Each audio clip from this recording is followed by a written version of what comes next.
Salutations, my name is William, and this week we had the very exciting announcement that Life is Strange Before the Storm, a prequel to Life is Strange, is coming and episode 1 will be released on August 31st, 2017. Yes, the leaks were true, and this is so exciting. We are actually getting a sequel to Life is Strange and will be able to return to the world of Arcadia Bay and its characters. Now, I've read up on every bit of detail that's been released, and I wanted to summarize most of it in this video for your viewing pleasure.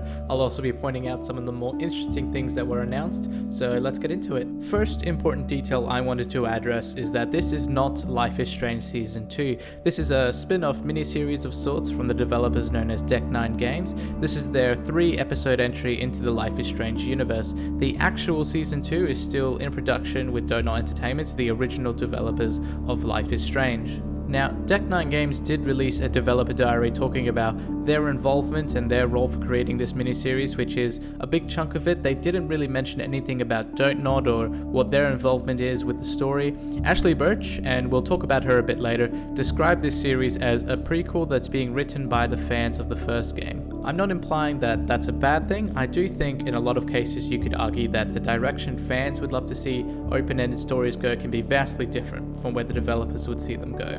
I'm sure Donut have seen or at least know the full story in this game and have checked off on it, but that difference can still influence a number of things. However, I'm keeping optimistic. Secondly, Chloe Price will be returning and she will be the new protagonist in this series. Also returning is Ashley Birch. However, one important detail is that Ashley will not be returning as the voice of Chloe. Instead, she will be a writing consultant. In a developer diary released by the Life is Strange YouTube channel, which I'll be coming back to in a bit more detail later, Ashley says, and I'm paraphrasing here, her main focus has been on Chloe and Chloe's voice in terms of her dialogue and her psychology, giving notes to the team about things Chloe would or wouldn't do, things she would or wouldn't say.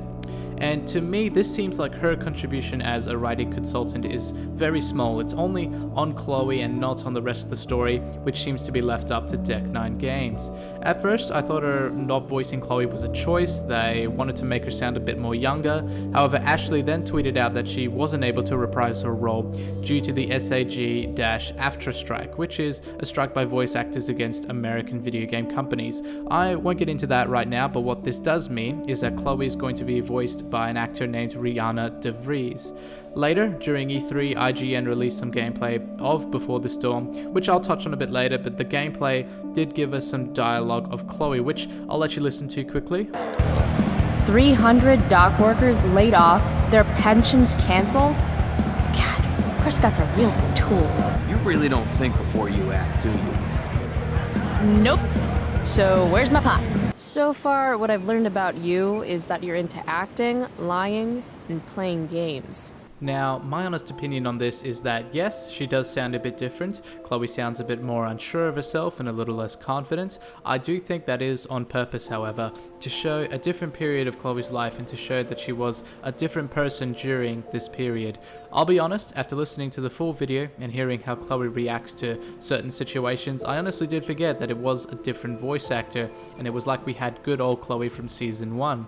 But in saying that, in some reactions, like this junkyard scene, it was quite apparent that this was a different voice actor and it did bother me a little bit. Is that alright with you? Okay. Actually, no. I thought we were having a great day together. Still, I'm keeping optimistic and we'll have to wait and see. The story of Life is Strange Before the Storm takes place, of course, before the events of Season 1, a full 3 years before the storm. It follows Chloe Price, who is now 16 years of age, and explores her relationship with Rachel Amber, which means, yes, we will be seeing Rachel Amber in this game. It will be focused on their friendship, so we'll probably see exactly how Chloe meets Rachel. I think it's going to be interesting seeing a side to Chloe we haven't really seen before, this period of time where she has lost her father, but before she meets Rachel, and maybe we'll get to see how she transforms into the Chloe we know today. It will be very interesting to finally meet Rachel, who is a contributing factor to a number of the story elements in Life is Strange Season 1. We've heard about her from Chloe and Frank, so it'll be cool to finally see what she's like in person. Of course, we are back in Arcadia Bay and we'll be seeing some familiar locations such as Blackwell Academy, the Junkyard, and Chloe's room. A few new locations were shown, like one being this, I want to say mountain peak, mountain view. I don't really know what you would call it, but it looks to be overlooking a portion of Arcadia Bay. We can see the familiar lighthouse in the background over there. And speaking of lighthouses and storms around lighthouses and how Max's adventures began at the lighthouse, there is some exciting news to do with Max Caulfield. That was a weak transition, I know. Before the Storm, along with its 3 episodes, there will be one more bonus episode included in the deluxe version of the game, which is being described as one last chance to play as Max. I don't really like that it's being separated into a more expensive version of the game, but that's an argument for another day. There hasn't been too much detail released about this episode other than it will be entitled Farewell. It's set before the events of Before the Storm. It'll include a mixtape mode which you can use to listen to the game's soundtrack during moments of peace, and it will be released after episode 3 of Before the Storm. There's also a skin of classic Chloe to go along with it. I'm definitely interested in what this could ultimately be, but I am also very excited to be able to step into the shoes of Max once again. A few more things that I believe are important and should be noted here. Firstly, since you'll be playing as Chloe, it's been stated that you won't be able to time travel and change your decisions or redo your conversations. So you'll have to pick and choose carefully on what you should say and what you should do. Now, this is understandable. Max was the Time Lord and that's what was core to her character, and it wouldn't make too much sense if Chloe could also now time travel. However, since that's what gave Life is Strange such a different aspect and place among story-based games, which was changing your decisions using time travel, this is going to put a lot of pressure on the story and the choices in Before the Storm. Deck 9 Games do state that because Chloe can't rewind, it's going to make her choices seem more powerful and more meaningful. However, I do feel that taking away time travel does also take away a bit of the originality Life is Strange had. Secondly, this crow that appears numerous times throughout all the screenshots and trailers, seemingly following Chloe around.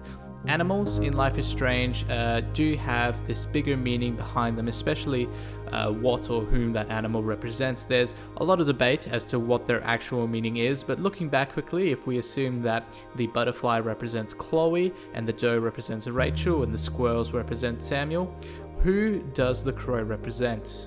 William? Max? I honestly don't know, and I have no real theory as to who it is, so I'll leave it all up to you to decide.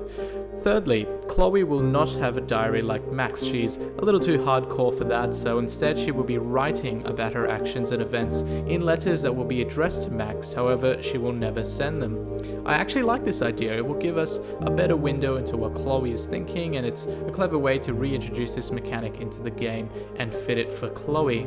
Now, I want to keep this video fairly short, so I guess these will be my closing comments. Very quickly, I wanted to mention that gameplay footage that IGN released is linked down below. You can check it out. It's 20 minutes of some gameplay sections of episode 1. But what I wanted to say is that it looks very much like season 1. They haven't deviated from the original gameplay, and I like that. When I finished season 1, all I wanted was more Life is Strange. I didn't care too much for technical upgrades or huge changes to make it different. Before the Storm definitely feels like an extension of season 1, not a direct sequel, and I'm very happy about that. Secondly, Rachel Amber. There's a bit more I want to talk about, especially the relationship between her and Chloe, and that will be coming in a later video because there's so much to talk about, so look out for that. And thirdly, what does this game mean for Season 2? I think, considering that this game even exists, is because fans want to come back to Arcadia Bay and want to come back to these characters that we have fallen in love with and that we want to see more of. I think that indicates that Season 2 will definitely be focused around new characters and a new location, which might leave some fans disappointed. I have a video in the works about what we will see in Season 2, and it looks at all the information, all the evidence we have available, but spoiler alert, everything seems to point to it being something completely new and different, and that Before the Storm seems to be confirmation of that.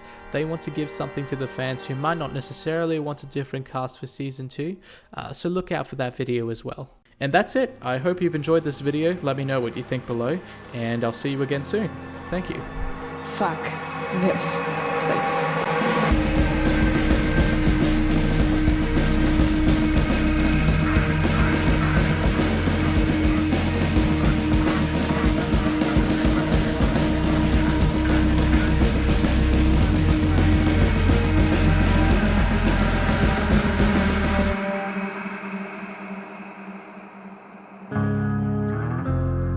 Where will I go?